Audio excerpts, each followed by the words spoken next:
Hey, everybody. Good morning, good afternoon, good evening, wherever you are, whatever time zone, whatever day of the year, the month, the week. My name is Jennifer Rose. This is my channel where I am continuing on with this series called Everyday Peace. So the idea is as we use these universal, if you study any spiritual program or religion, there are deep underlying universal truths. So we're taking those universal truths. I try to make it super simple and applying those universal spiritual principles to everyday problems so that solutions come to us where everybody wins. Because if we're just figuring it out with our tiny little minds, it's always going to be the machination of the mind. Well, they said this, and I should have said that, and I should have done this, and then I should have done that. And then you're going to defend yourself and then attack out and then defend again and then attack out. And at some point in that crazy, insane mental mind system, you'll start to feel guilty. Well, maybe, maybe it's not that bad.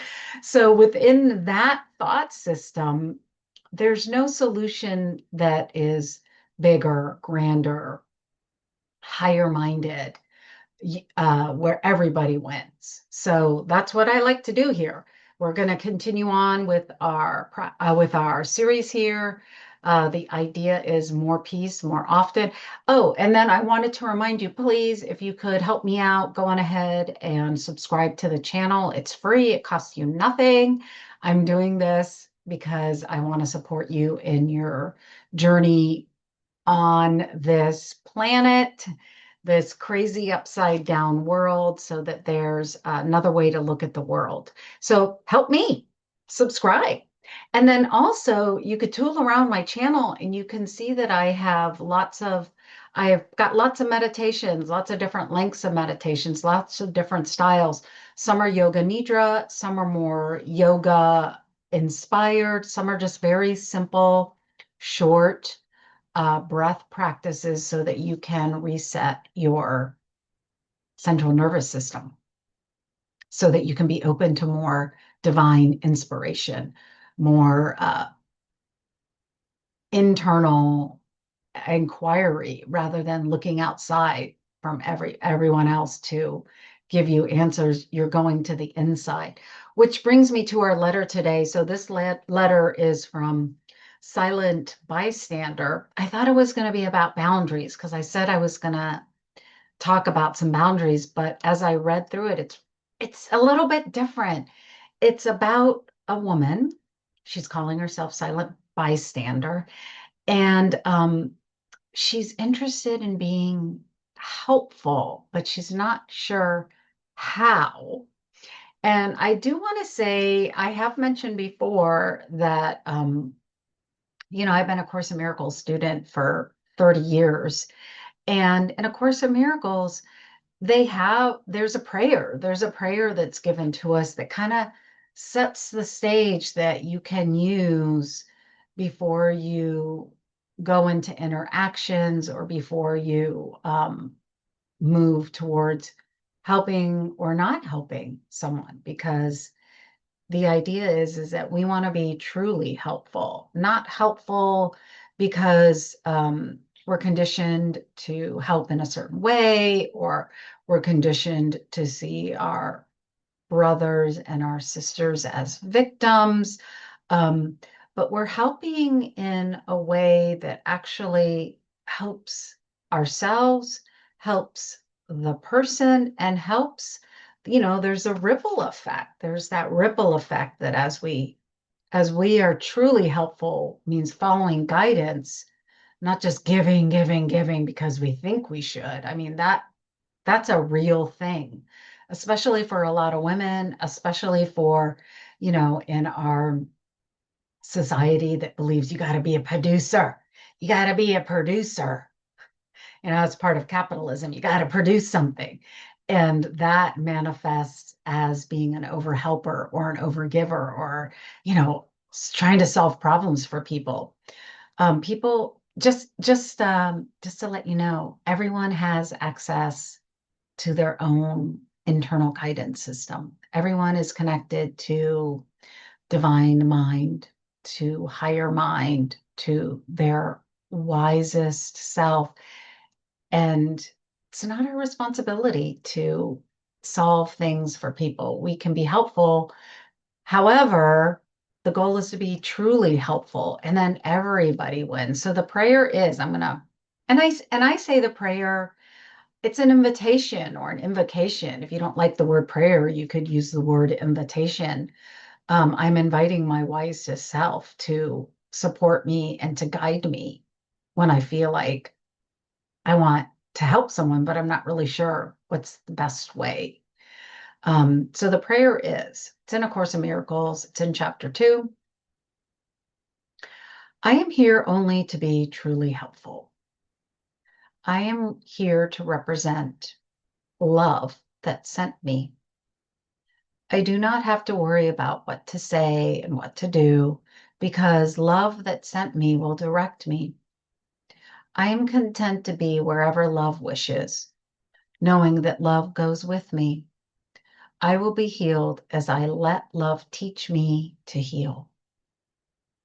And that, it's like a calming prayer. It's like an invitation for the mind to get quiet so that you can hear, how can I be truly helpful? How can I really help someone rather than just knee jerk what you're used to, just knee jerk, get in there and fix it because you're a fixer. So, a lot of time I'm just talking about myself. So let's go on ahead and get into the letter from Silent Bystander. It's a good one. I think they're all good because I think they're all relatable.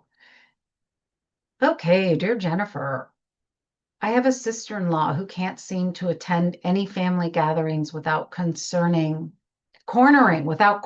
someone for a confrontation. For years, that someone was me.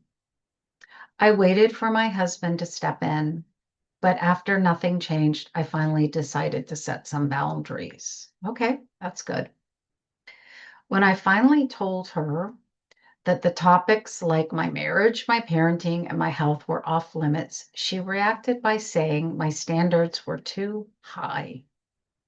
Since then, she's been ignoring both my husband and me, going as far as to communicate through her husband when she wants something. Well, let me just stop right there. It's a gift. It's a gift that she's decided to start ignoring you. Take that gift. At the most recent family gathering, we were supposed to be celebrating a birthday at a local restaurant. I was relieved to be ignored for once. Yeah, you got the gift. But unfortunately, she shifted her attention to her other brother and his wife. I could tell they were uncomfortable, and eventually her brother had enough and left the table.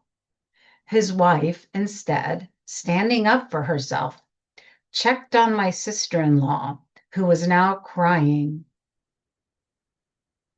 and playing the victim before going after her husband. Watching all of this made me nauseous. Okay, so the wife, the new victim of this sister-in-law, the wife of the brother, like actually got up and tried to check on this disruptive sister-in-law. To me, that's not really standing up for yourself, but that's the way she's writing the letter. However, Silent Bystander says she has like a visceral reaction. Like she feels it in her bones that she's witnessing this and she feels nauseous. She's having this extreme reaction to this scene. After they returned to the table, my sister-in-law started in on them again. Oh, jeez. Leave it. Like you're trying to tell your dog to leave something, just leave it. This time, my father-in-law tried to intervene and ask them to stop arguing so we could enjoy the evening. Well, by then it's a bust. However, he's so soft-spoken that no one really listened. I felt like I should have said something, but I found myself once again debating whether it was my place to step in. My husband and I later discussed how we would handle future gatherings that turned toxic. We decided that if the drama starts, we will simply get up and leave. We don't want our children exposed to this immature behavior any longer. And yourself.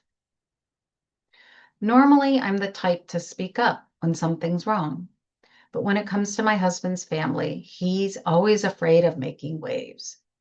So I keep wondering, is it really my place to say something when she's picking on other family members? The rest of the family has stayed silent for years. However, allowing her to get away with this behavior. But I believe if someone spoke up each time she acted out, she'd either stop or eventually stop coming around. What should I do? Signed, Silent Bystander. Okay, thank you for writing this in. A couple points that I want to make. You said in the letter that you did finally set boundaries on the sister-in-law. Good for you. Well done. Good for you. And I do want to remind you that you discussed it with your husband. You discussed it with our husband. So good for you. Like you're having open communication rather than just like stewing or lashing out. I will want to say, if your intention is, and you're asking, what should I do? If your intention is to be truly helpful, not just alleviating the urgency that you feel to do something, to protect your husband, to protect whoever she's bullying, to put a bully in their place. So there's like all these kind of underlying motives that sometimes we're not really aware of. And if your intention is to truly be helpful, one of the most practical things I would say is don't act when you're in that hyper, well, you called it nauseous. You felt nauseous, that really intense, visceral feeling. Sometimes I get like angry. I get this flush, and it's a flush of anger. And if my intention is to be truly helpful, I'm not going to be helpful to myself, to anybody, if I am reacting out of that heightened sense of emotion, that heightened feeling of emotion. So I would say if when you're feeling that, to just step back and take care of yourself and tend to yourself. And then, so you did pause and you did talk with your husband later. That's great because then you guys have a plan.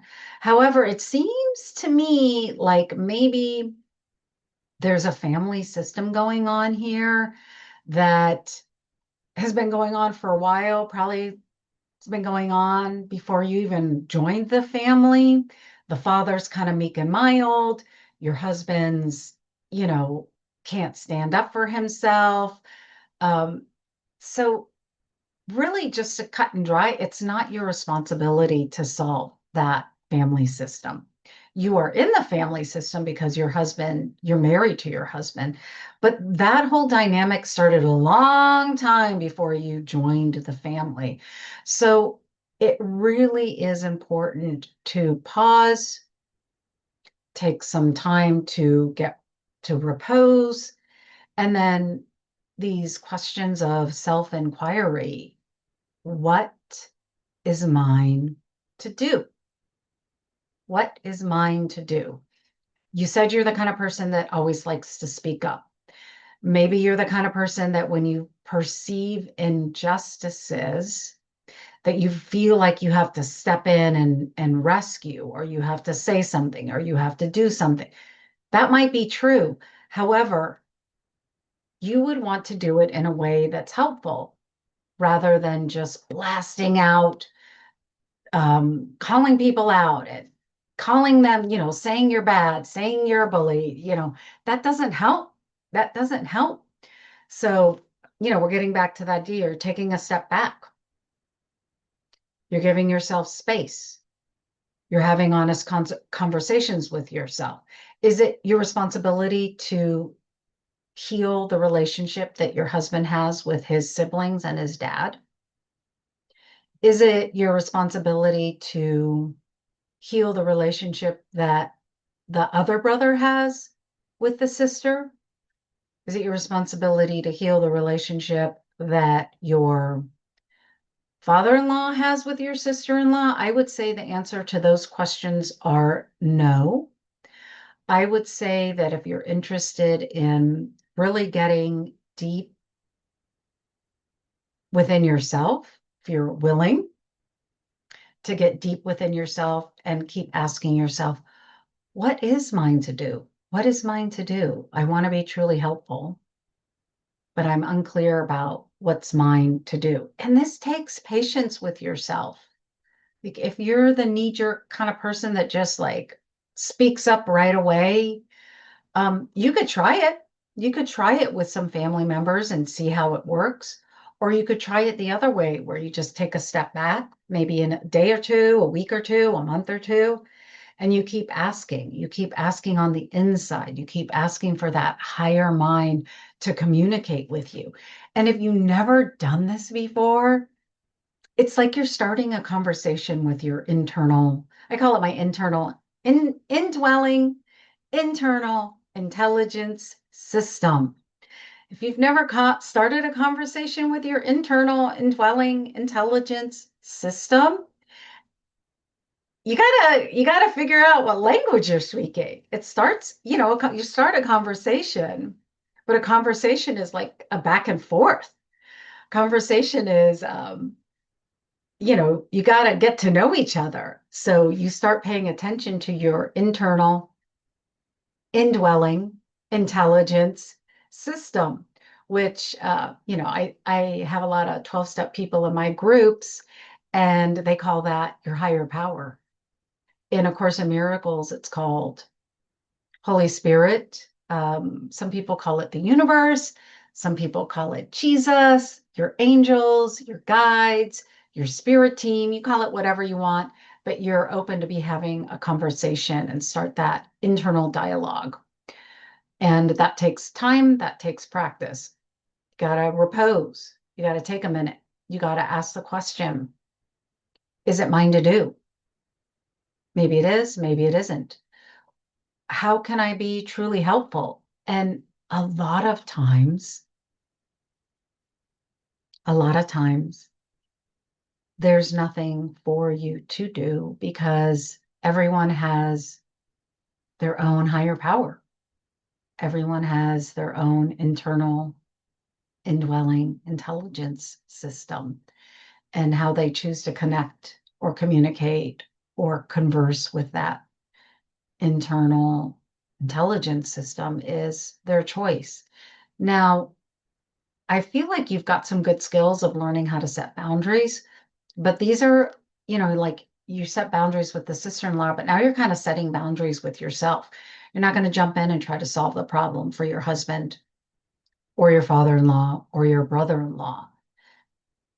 There might be something for you to say in the moment, but if following guidance when there's something to say, it's usually very short and sweet.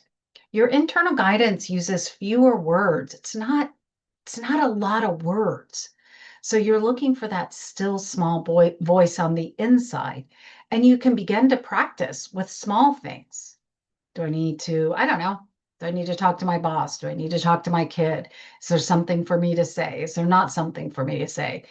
And we start to learn what I like to call it emotional maturity. We start to learn to take care of our own emotions on the inside. It's like we're taking care of our side of the street. And we gain emotional maturity. So immature emotions, immatures would just be like spewing or vomiting out whatever you want to say without really getting clear on what you want to say. You're just kind of like throwing it all out there. You said you were nauseous. It's that idea of like you're just vomiting it all up. And with emotional maturity, we learn to manage our own emotions. We learn to get clear. We're asking on the inside, we're asking guidance to help us. You have to ask for help. You have to ask for the higher power, the higher mind. And then listening to that. And then that's the way we develop that emotional maturity. I think they call it not IQ, EQ. I think it's called EQ. I remember that when my kid was in school, they called it EQ, emotional. Okay, forget that. Scratch that. Scratch that. So when you're asking, what should I do? I'll just sum it up. I'll sum it up. Pause, take a break, remind yourself that you want to be truly helpful. Ask yourself, what's mine to do? What is mine to do? What is mine? Rest and repose again, and then wait in quiet certainty that you will receive an answer that it feels like, yes, that's the answer. That's the answer to my question, or an answer will be brought to you. Some crazy miracle might happen. You never know. You never know. Spirit can use anything. I mean, anything's possible when you're asking for divine mind to enter the situation. Anything's possible. Let me just say off the top of your, something crazy might happen, like your sister might start going to therapy, the sister-in-law might start going to therapy, or maybe she's an alcoholic and she starts going to AA. I mean, you just don't know. Maybe the father-in-law gets so fed up that he just says she can't come to functions anymore. You don't know, but you're wide open to a solution that's more peaceful, that feels quiet and calm, and it feels right. It feels right. So, my friend, silent bystander, I hope this was helpful. You can always leave a question or a comment in the comments. And then I leave my email address in the description box. If you want to write me a letter, I can answer it. Of course, I'll leave your name anonymous and I will answer your question. And a reminder that there are many videos on my channel to help you quiet your mind, calm your nervous system. I also have quite a few videos on A Course in Miracles and a great series with my mentor and friend, Mary Barbara, conversations on A Course in Miracles. Where we talk about a lot of these techniques and these issues. Okay, friends, I will see you next time.